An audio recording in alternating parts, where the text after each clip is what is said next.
So today we're actually going to be diving into something that we were talking about just in a regular conversation, which is the larger conversation of how COVID has stunted all social interactions. I don't know how, just socially, how kids are going to be affected by all of this. Because, when you think about even elementary school, not being able to have recess with all your friends. And, I was saying the learning aspect. Who cares? What is up, friends? Welcome back to another episode of Overshare. I'm Jaws with my girl, Lil. Hello. Hi, how are you? I'm okay. How are you?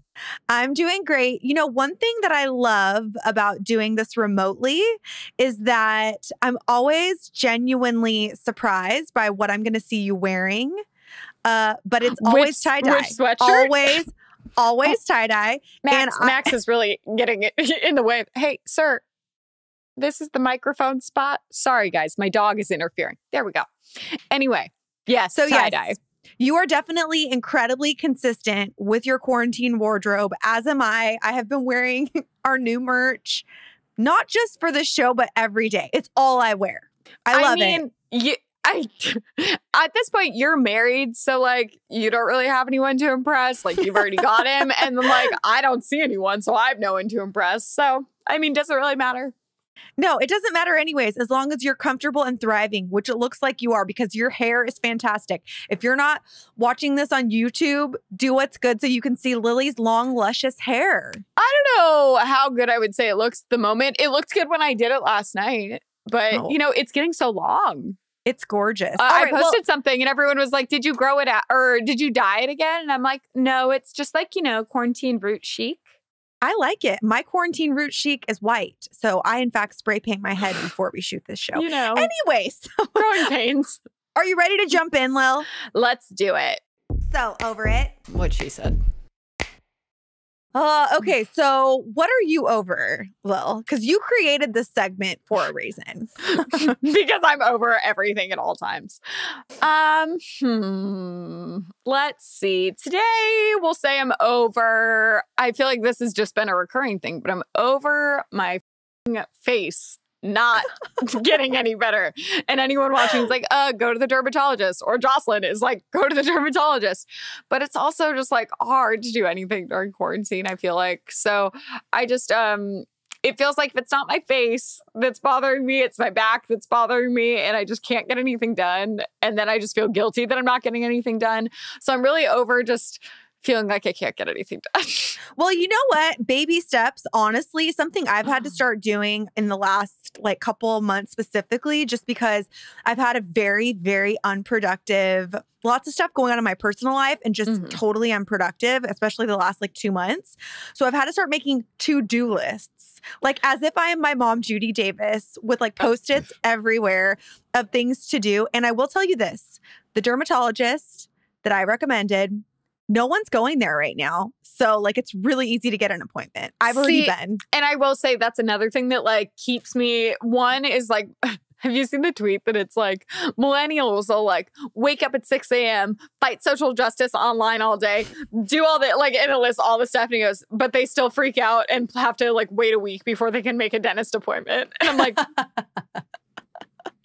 I feel attacked, but seen. But it's true. I don't know what it is about calling and making appointments. If I was doing it for someone else, I think it would be fine. It's something about it. But the fact that they are going to be oh, we can see you in a month. And then I don't start crying because if I'm calling a doctor or something, it is my last resort. Absolutely. And I can't wait 4 weeks. What do you mean?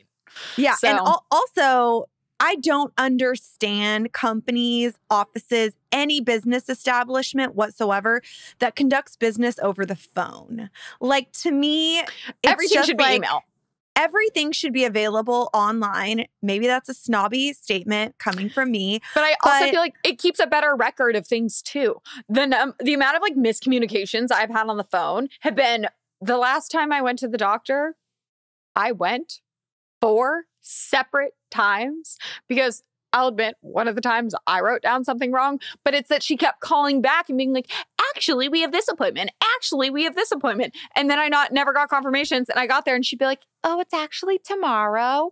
And then I would get there and she'd be like, oh, it was actually an hour ago. And I'm like, no, it wasn't. What are you talking about? And it took me over a week after I had waited months to go into the doctor in the first place. Well, I will say Dr. Robert Youngs, our shared acupuncturist, does all his business online.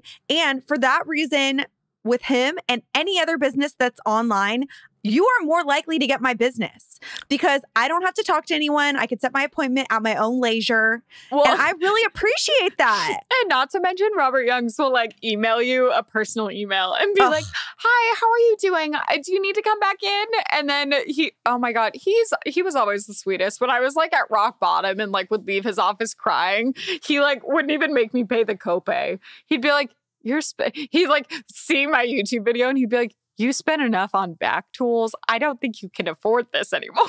You know what's funny? And for anyone watching or listening to this that lives anywhere near Los Angeles, you should absolutely make an appointment with this man. But I will say, specifically, he's in like, it's like by my old apartment. So it's like Pika Robertson Beverly area. Hills. Yeah, he's Beverly Hills. So it's like right now I live in the Valley. That's too far. So I haven't been to him in so long because it takes so long to get there. Although there isn't traffic. No traffic, girlfriend. That's true. No traffic. Sorry. Continue though. Anyways, he's absolutely lovely. And I think that if you're scared of trying acupuncture for the first time, he is the person to go to because he just makes everything easy and wonderful. Well, and we have a lot of video evidence because I filmed at least 2 episodes there. And then didn't you film one? Yeah, I shot a video for my YouTube channel. And all of this talk is reminding me that I need to go back and see him. I also need to make a dentist appointment. The snobby side of myself. How dare you bring up the dentist in front of me? I'm dying to go to the dentist to get my teeth cleaned. My mom texts me about it like all the time. And I'm like, oh gosh, I don't know if we've ever talked about on this show. We should do an episode on our dental history because between the two of us, don't even talk about it now. You guys, we're going to save that for another episode because between you and I, we've had every emergency procedure known to man. I'll just leave you with this, that, we should just get all of our surgeries. Not even just dental, because I have a lot of other ones. You have a lot of surgeries. No, but I was just talking to a friend that's like been having a lot of anxiety and the dentist? Yeah, it was like, I just had a brain fart. What? Surgeries, dental procedures. It was that they needed to go to a doctor or something. And I was like, oh my God, I could drive you. And they're like, I don't want you to see me like this. And I was like, look, if anyone you should feel comfortable just being a mess in front of, it's your girl.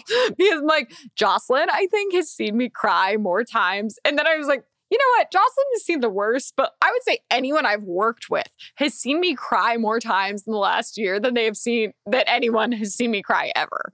And it's not like me being, oh, poor me. It's like me trying to hold it back. And then you just see, it's like, are we ready to film? And I'm like, and there's like tears rolling down my face.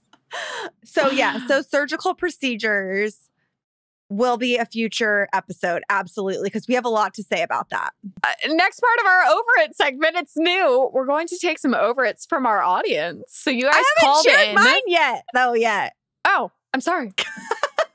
I got too carried away with the dental PTSD. That's okay. Mine is kind of like stupid anyways. I was just going to say last week for the first time in 6 months, I put on jeans. And I love denim. There's so many denim brands that I genuinely have been a fan of for like decades. But I'm just concerned that they're not going to make it out of this alive because even the most comfortable jeans make me feel like a sausage, you know? And I mean, I might have gotten a thin potato layer. So is you're over it that you're over jeans? I think I'm done. You know? I was like, where is this going? Like, why? Why would you? If it's now socially acceptable to wear like a chic sweatsuit, why would you, in fact, choose to wear something that makes you feel like a sausage person? I don't know. It's concerning to me. I'm concerned for the denim community because I love it. I'm genuinely trying to think of the last. I put on jeans maybe once in the last 5 months. And what kind of jean were they? Was it a mom jean? Very Boyfriend loose jean? and like had a bunch of holes. So they were basically like shorts with vents.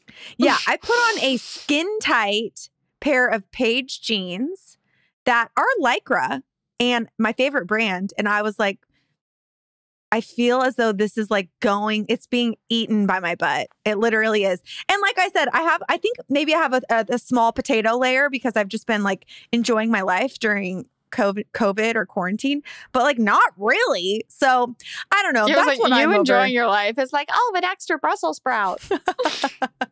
Oh, anyways, Lils, you were jumping into the new part of this segment. I Please prematurely, share. I skipped you. I'm an asshole. Well, no, because it's much more exciting. We have a new segment of, it's like an over it part B that we accept over it comments from you guys. And you guys called in a number. Jocelyn, do you have it handy? So this is actually on our Instagram account. So if you're not following at our shared channel, please do what's good. Give us a follow, double tap. But the phone number that you guys can call literally anytime is 562-661-8729. And our amazing producer, Melissa, listens to these messages. So we have no idea what you guys are going to share that you are over. It's going to be a surprise. Please call. We really want to hear from you, but it needs to be under 3 minutes because, And for the record, no one's answering the call. You're leaving a voicemail. It's a recording that then we're going to listen to afterwards. But I'm genuinely excited to have some human interaction with our shared channel family. So I guess without further ado, let's hear it. Let's listen. Melissa, roll the tape. Hi, I'm Dan, and I really want to share on Overshare what I'm over. Okay, so I'm over 2 things. FYI, these are like totally not big deals, but I've been thinking about them lately. So one, I'm so over that there are no cute gay rom-coms that have like a plus-size guy in them. Like, we're out here. Like, I just want to have a good movie to cry to, like to have a good cry. Which leads me to my next one. I am so over being lonely. Like, quarantine has really shown how lonely I can get. I really thought I was more of a lone wolf type of person. I've had that wrong my whole life, I guess. I love that. Also, I want to say I love podcasts. I listen to new episodes that come out each week. Gives me a good thing to listen to while working out. And I also wanted to say, love you both. Love you, Elaine and Jocelyn. You guys are amazing. I love you. I'm going to cry. It's official. I feel like tears are welling up inside of me for Dan. I love you, Dan. Dan, I'm lonely too. But gosh, Lil, he had so many great things to say. Like, okay, first of all, I agree. There should just be more gay rom-coms in general. And they should be like good rom-coms, not like cheesy ass rom-coms that are not real. 100% agree. That's absurd. I mean, I'm not surprised because I know like even like Love, Simon was like a very like new groundbreaking moment. But it's like by this point, shouldn't it be like everyone's like, okay, we got the okay, let's start. And the thing I loved about Love, Simon, and I was that like a drama comedy. I was like hysterically crying at moments, but also hysterically laughing during moments too. And you can't have a good drama without a little comedic relief. I mean, I would hope not. If not, it's like if it's like Winter's Bone or something like that, I'm like too scared to watch it. I just watched that recently. It's was very like intense. It was kind of boring. Well, like I love the drama. concept. It was great, but oh my God. But Dan, we agree with you. And the other interesting thing that you said specifically that I caught was that you're lonely and you always thought you were a lone wolf and that you were like cool being totally solo. But I think it's really like shows a lot of like self-awareness that you are now saying that you need some human interaction. What do you think, Lil? I would agree because I think I'm similar, that I'm usually like yes, I like social interaction, but I'm like, oh my God, I have a night. Like, if there was like a weekend where I didn't have anything to do, or if I had work that I actually was like going to enjoy doing, I'd be like, oh my God, I have 2 days to myself. This is great. I don't have to hang out with anyone. When that 2 days turns into 2 years. months, and for me, I know I've been basically quarantining from before COVID even became a concern because of my back. I wouldn't say quarantining, but I'm just like not doing that much. That it does get to the point that like I'll go to even like a store and have a few interactions with people, and I leave feeling a lot more energized because I don't think you realize how much you need something. It doesn't need to be like, oh my God, I need a boyfriend here at all times, although that would be very nice, That would be taking fun as well. applications. Mhm. I think you don't realize just like the like bouncing off other people and having like it's even, and I know as YouTubers, so many people aren't uploading.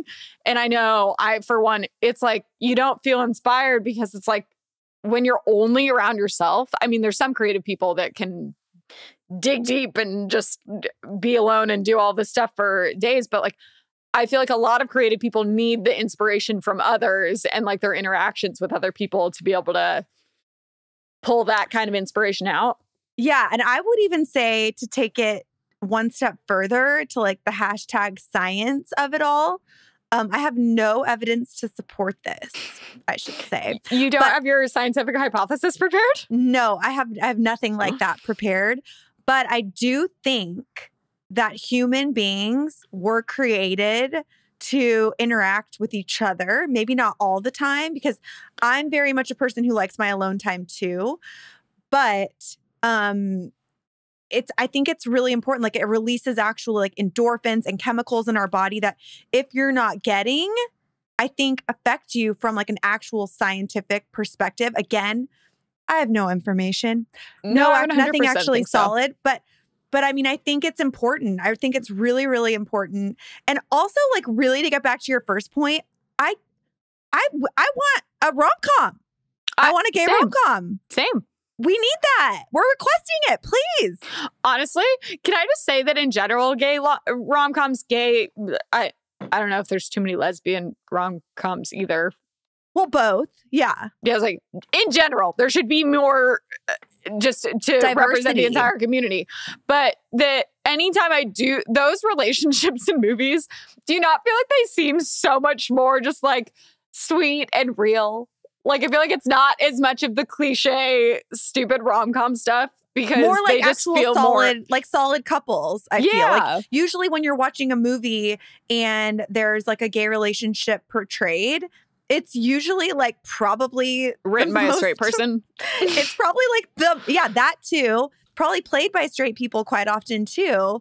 And it typically just there's not much information. Although I do have to say, I just watched an amazing rom-com, Broken Hearts Gallery. It is so freaking good. Sounds familiar. Dacre Montgomery, who's in Stranger Things, who's just very dreamy.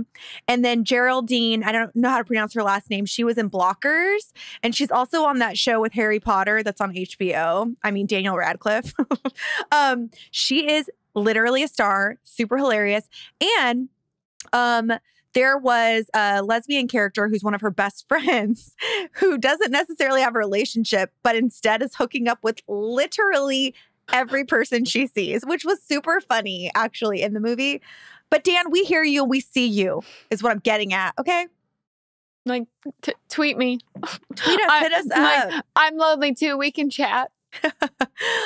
Anyways, thank you so much for calling, Dan. Like, honestly, you brought so much joy to our hearts today. And for those of you guys thinking about calling, just freaking do it. Why not? Okay, Lil, let's jump right in. Today, it's just you and me, which I got to say I love. And it seems like actually the listeners and viewers like it when it's just a solo Lils and Jaws show. So thank you for that. I think we say weirder things.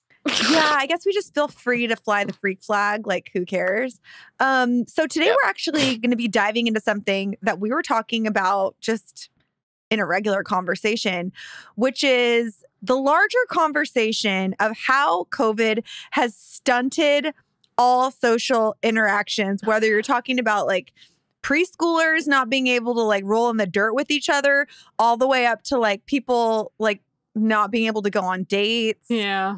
To like, oh my gosh, super sad. People being in the hospital, like those old people with COVID who can't be with their like. It's too sad. I don't want to talk about that. Let's leap to the more like everyday stuff. Yeah. Yes, please. So, Lil, what do you have to say on this topic? Well, so it started. We were talking. This conversation actually started because we were talking about how I have discovered that a lot of people I know didn't drink alcohol in high school, which right now I do not condone underage drinking. I'm not suggesting it. I'm just really like that. I personally did at age 16 was when I started. And when I find out that people didn't drink in high school, I'm not like, oh my God, you didn't drink in high school. When it's not like a judgy thing. It's more that like, oh my God, wait, you got to college though and drank for the first time? What do you mean? I didn't even drink at all, like really my first year of college either. How? Were you the DD for everyone? I don't know if you've noticed, Lil, but I'm a good time regardless. I went to college 20 years ago. I started college before Ubers. So like we always had to have a designated driver. And I just had the best and you time. Were it? Yeah, I would be the driver a lot. Also, then I could leave whenever I wanted. You know what I mean? But wasn't that annoying? So much fun. No, because I'd be like, I'm leaving. Bye. And so oftentimes people would find other rides or whatever. But I have a lot of stories. Anyways, continue. Sorry. So that's how it started. And then it was kind of turning into like, oh my God, but like what are high schoolers doing now? Like they don't even have the opportunity to figure that out. And then even further than that, hello, sir. My dog has joined if you're watching on YouTube. I don't know how like just socially how kids are going to be affected by all of this. Because like when you think about even elementary school, like not being able to have recess with all your friends. And like, I was saying the learning aspect. Who cares? I personally am not as concerned about. No. I mean, I think it is a huge thing for some people, but hopefully a lot of people are able to do the online thing. Although Melissa brought up earlier, I've seen the tweet where it's little kids are literally having to sit outside fast food restaurants to use Wi-Fi. Devastating. Breaks my freaking heart. That feels honestly. like a thing that at the very least, they should be able to supplement, like they should be able to pay internet bills for families that can prove that they can't afford it or something. Well, my sister is a teacher and in a very economically diverse school. So is my brother. And so there are a lot of families that just economically cannot afford what their kids need. So they have been making, at least here in LA, like making some like areas where kids can like go and like be socially distanced in the parking lot of the school. All the kids get an iPad. Every single kid in the whole school district gets their own iPad. In the district? Yeah, which is actually, I can't even imagine. Apple better be giving them a discount or else I'm coming for them. Okay? I mean, there's an educational discount anyway, which I will say off the record that if you go and you're not a student, it allegedly still lets you use it. Allegedly. I've never done it, but same. Me neither. There's also a teacher discount I've allegedly never used 15 times, but that's neither here nor there. But something we were talking about is that my brother specifically is doing personal pod teaching for a few families, and they're all doing the social distancing and whatnot. But that's only people who can afford that added expense. And I just think like, there's going to be a lot of repercussions for kids that just like break my heart, honestly. Well, and I didn't even really think about it until now. Cause I was thinking like, what would I have done just like at home with like stuck with my sister for so bored. So Mom bored. would have killed us. But also the kids that have parents and home wives that aren't ideal to be like, so I feel like for so many kids, school can be an escape and a nice getaway for them, right? And then they don't have like that. I can't even imagine. And then you can't like, there's so many kids that like, they'll like live at their friend's house. Like, absolutely. I definitely had like home issues when I was little, not to the point that I like needed to leave, but I also had a lot of friends that I would literally stay there for like 4 days at a time. Right. And the fact that you can't, that like they can't have sleepovers. They can't do anything. Like I've seen videos of toddlers crying. Like, I just want to go into the park. And I'm like, oh. I know. And it's crazy. Like even I was asking my sister, because she's a high school teacher, I'm like, what about, and a lot of the kids at her school and where we grew up play college sports, and they get recruited and they have signing day and all that fun stuff. So do they just... And it's actually for a lot of these kids, like how they're able to go to college.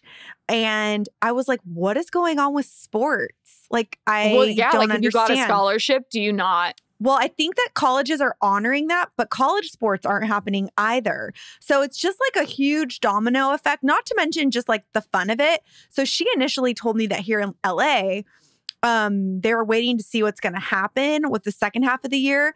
And second semester, every sport will be played at the same time.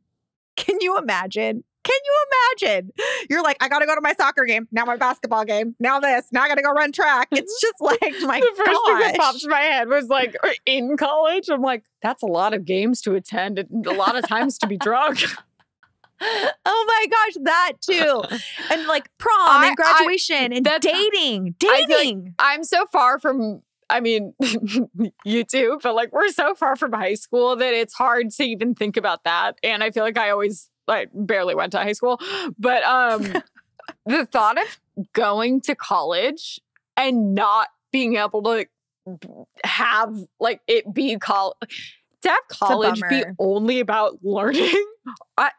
That's not why I went to college. That's not no dorms. That's no frat the parties. That's the best part. And not even frat party, like the dorms and meeting people. Like that is literally what I got out of college most, is the social interaction.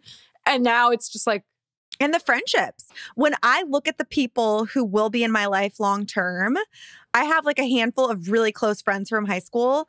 But for the most part, like my core group of friends are people that I met either at work, at Clever, or in college. So I just feel so bad for these young people. If I was 20 years old and stuck at my parents' house, I would freak the F out. Well, and I was also such a not brat. to mention, I was such a brat. And you just are like, I want to be out on my own. I want to get out of here. Absolutely. Like, not to mention, even I think of how many random connections that like, it's not people that I'm like really good friends with, but like good acquaintances that I had from college that have gotten me, I wouldn't say like jobs. But connected high school, maybe. But connected me to different people and like had a lot of situations that were helpful in the future that if you were taking only online class, like you're not going to meet people in your class like that. So I feel like there needs to be some kind of like, people need to figure out some, Zooms are just not. Oh like, my gosh, it's not Zoom fun fatigue. Like, if I don't know if people Zoom more than like 3 people at a time. Like that's like, so you can't, it's too hard to navigate the conversation. But I know. I feel like there needs to be some way that kids can like have a way to socialize in some way that still gives them some, I don't know. I just feel so bad. Yeah, there's got to be some sort of like socially distanced interaction because everybody's sick of Zoom. Like, remember when Zoom brunches and Zoom happy hours and all that? I'm like, don't invite me. I can't do it anymore. I've never been into it. I sit there the whole time and I'm like, who's talking? What's going on? I know. It's crazy. And not even to mention, like, I'm grateful. Like, I don't have any huge like life milestones coming up. I mostly think about like high schoolers and college students. And also, like, I never did online dating. I feel like I really missed out. Kind of, not really. But how are people like meeting each other? Because you've had a little intermingling, right? So we'll say, because I don't worry, guys. I have not been going on dates. At the very beginning of all of this, it was months ago now, which is insane. 6 months ago, basically. Literally. It's been 6 months. It was in like June. Whatever. Neither here nor there. Anyway, at a certain point, there was a guy that I'd been talking to like we had been FaceTiming for days and like he had not seen anyone. I had literally not seen anyone. And it was at a point that it was like, well, you're alone. I'm alone. Let's be alone together. Should we hang out? And we hung out for like probably like a week straight. I think we hung out almost every single day. And then and naturally it turned into that he actually had gotten out of a relationship in like January. And he was like, "You're so great, but and I'm like, yeah, and it was like a 4-year relationship that he had gotten out of in January. I'm like, cool. What is with you, like these guys? At every fucking time. I freaking think of there's one guy who I don't know if we've ever shared this, which I will not put him on blast, but literally you were the first person he ever like sort of dated or hung out with after he had been like secretly married for like 10 years. Remember that guy? And we only found out he was married from deep stalking him online because he never told you he was married. Brought it up. Even to this day, has he ever revealed to you that he was married previously? No, and he actually disappeared from social media. And I had messaged him like when all this kind of started. And I was like, because I wanted to make sure that there wasn't like a bad reason. And he was like, no, just like was kind of over it, blah, blah. He has a girlfriend. Interesting. They're very happy. They're probably married by now, but maybe so. But I will say that someone very close to me, and I'm not going to put this person on blast, has managed to cultivate a like serious relationship during quarantine. Where did they meet? They actually met at a wedding like a few weeks before this all started. So they had met in person. You were going to give me hope that it was a dating app. But then, you know, like live on different sides of the country or whatever. And typically I feel like this person would not want to get involved in a LDR because like they're just too hard, long distance relationships. But it's like, what else are you going to do? Well, so they've been getting to know each other like way more than you would in person because you'd be like, let's make out. But they can't. So it's like, let's just get to know each other and see if we like each other for 6 months. And they do. See, that I would be so great at because like, oh my God, I can talk every day. Like I'm a great texter. I feel like a lot of people, it's like, I'm not a big texter. No, like, you're good on talk in person. You're good on text. Like my talking and texting are pretty even. And I feel like I could win them over probably more in text than I could in person. But for sure, you're a good texter. You're funny on text. Well, and in person too. No, but I think I am better on text.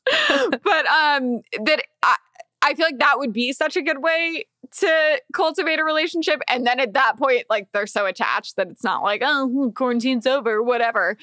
But I don't know. I personally, and they meant like in real life, so it's different.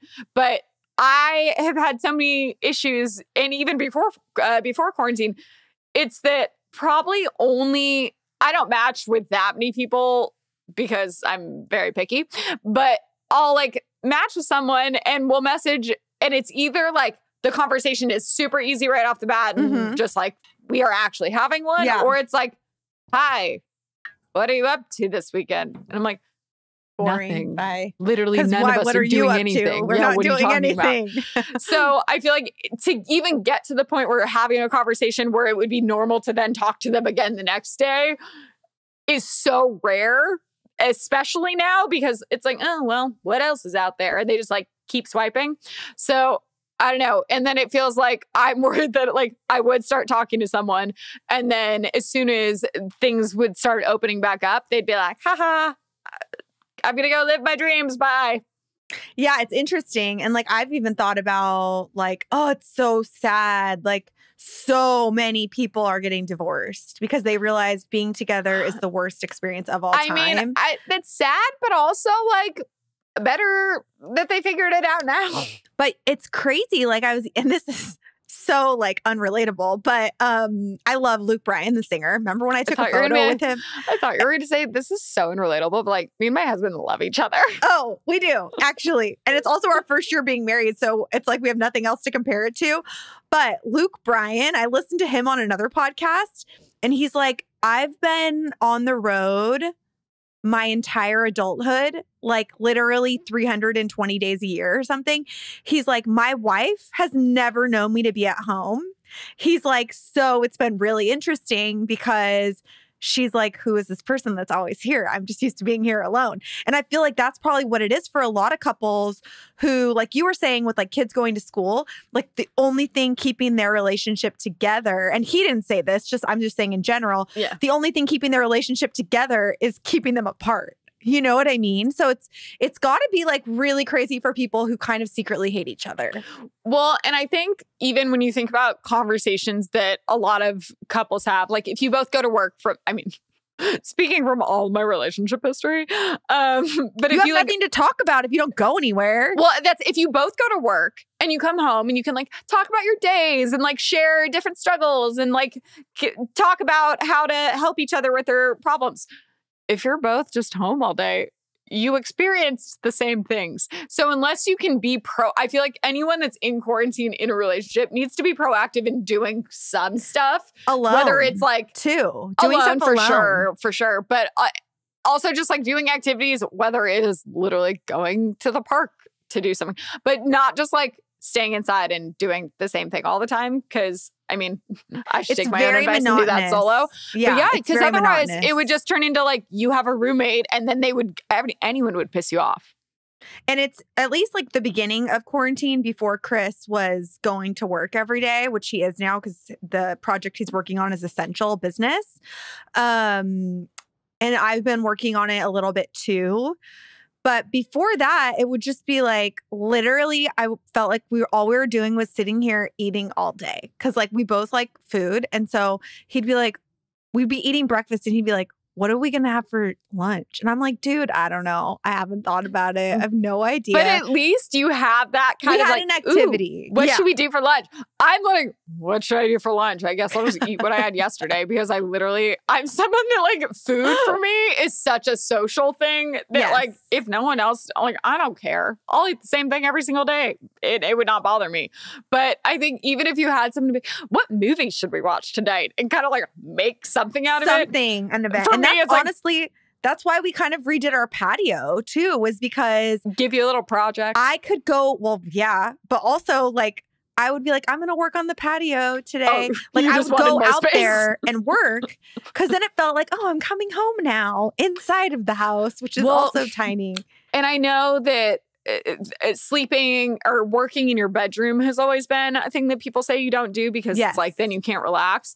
And I think I've said this before. I've been sleeping on my couch, which actually is gross and I need to like get it cleaned.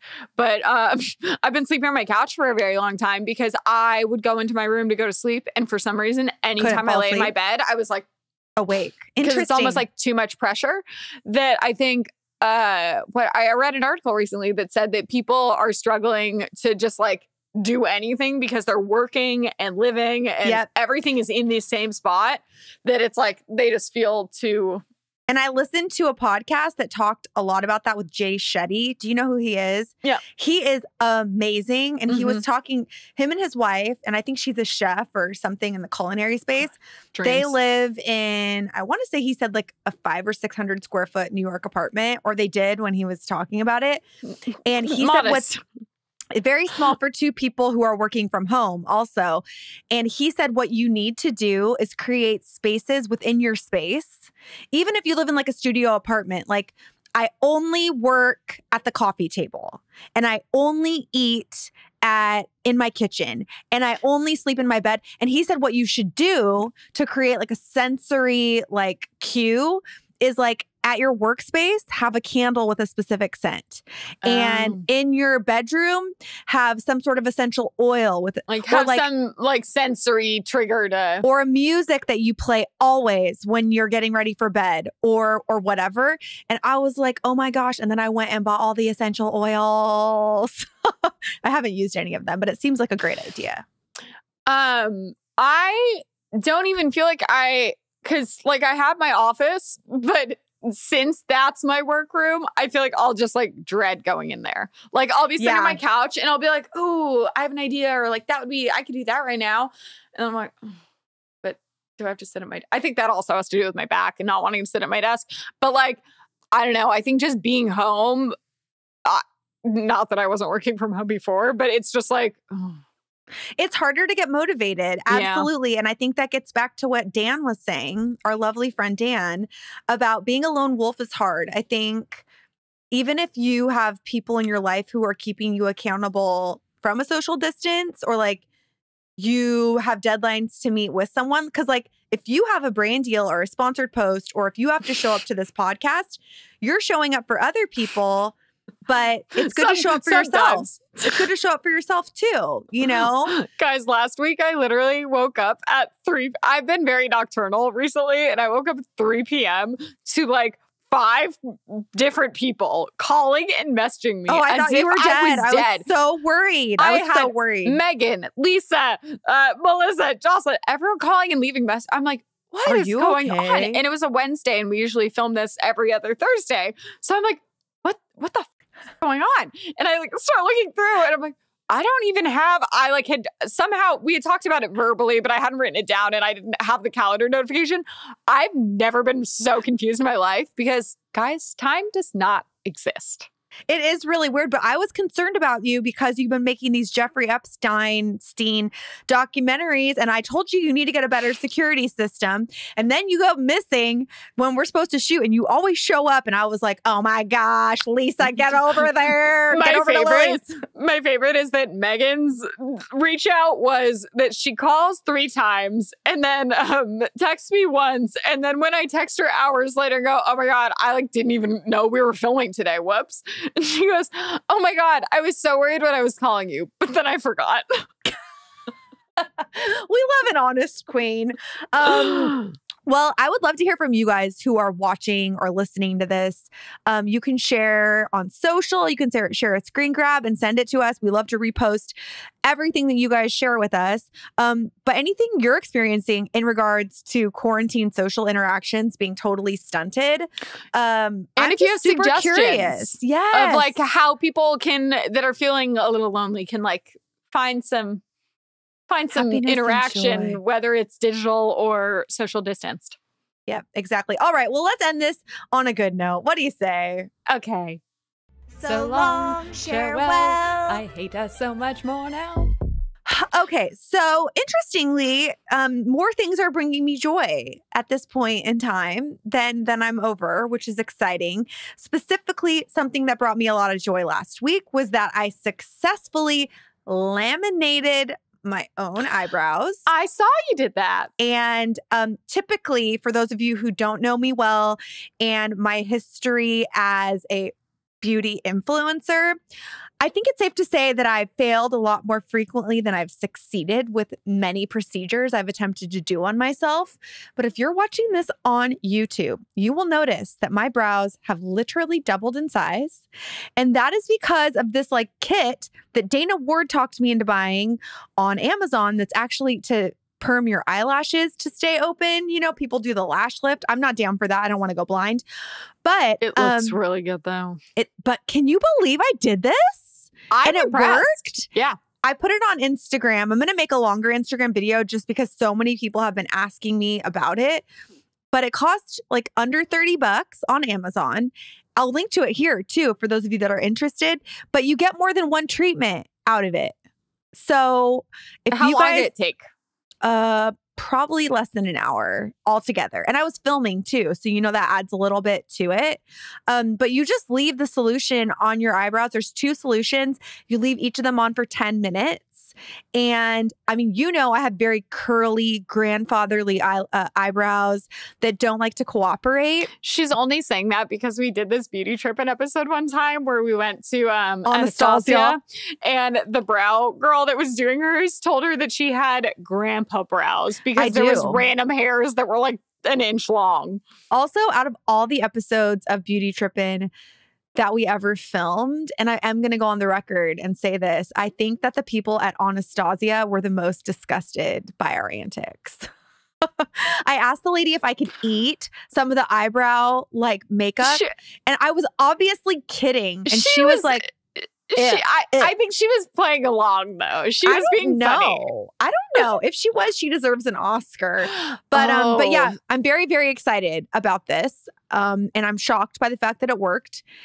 Although I did have a very wonderful woman at this place, Hyper Real Brows in LA, do my lamination. So if you're too scared, go check her out. She's amazing. What about you, Lil? Well, I mean, I guess while we're on the topic of eyebrows, as you guys know, because I won't shut up about it, my face has been a disaster. And Joss and I were talking about it before. I think it could have been like a bacterial infection or something. I recently found something that's made it go almost fully away in a couple days, which honestly don't know if you're supposed to be like using it over your whole face, but very hydrating. It's a $25 Oragel thing, which by the way, is Oragel for the inside of your mouth, like cold sores? Yes, but there's different kinds. Well, cold sores are on the outside of your mouth. Canker sores are on the inside. So is there an oral gel for like acne outbreaks? It's for cold sores would be like next, and I have like it's a zit that I get next to my lip, and then the crack makes it worse and worse.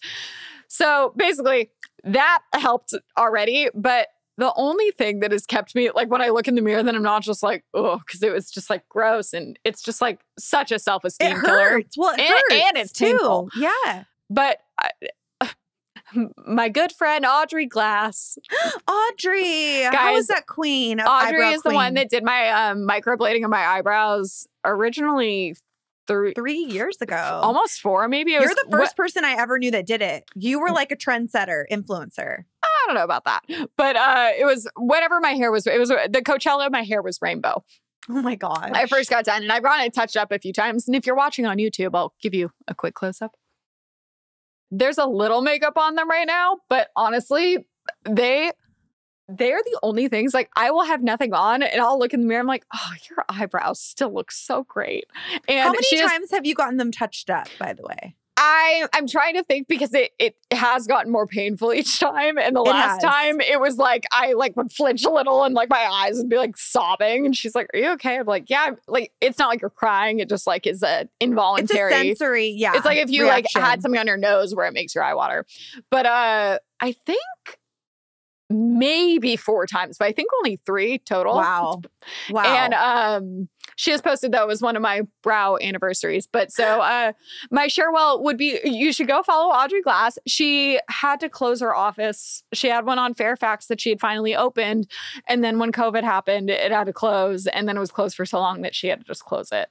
So I'm very sad. But she has her own private studio in Costa Mesa where she lives. So if anyone is in that area, go check out Audrey Glass. I don't know if she's available, but she usually has her. She's in high demand. Like team she's of people. like beloved by celebrities, like you and other celebrities. She was my hero, and then Jill arranged it so I could get it done by her. But yeah, so that's been the most life-changing beauty thing that has ever happened to me, and they still are going strong. It's a good investment, honestly. Well, thank you for sharing, Lils. Thank you for sharing. Thank you for sharing, Joss. And thank you guys for listening to this episode of Overshare. If you are listening to this as a podcast, first off, we thank you. Secondly, we have a huge favor. Please subscribe, rate us 5 stars, and leave a review because it really helps you girls out. And remember, if you want to be a part of the podcast, you can call in and leave your over it. The phone number is 562-661-8729. We would love to hear from you guys. As you heard earlier, Dan really moved our emotions to new places we did not even know humanly possible. We love you, Dan. Shout out to you. This episode is dedicated to Dan and all the Dans of the world. And you guys, thanks for watching. Thanks for listening. And we'll see you next week. Bye.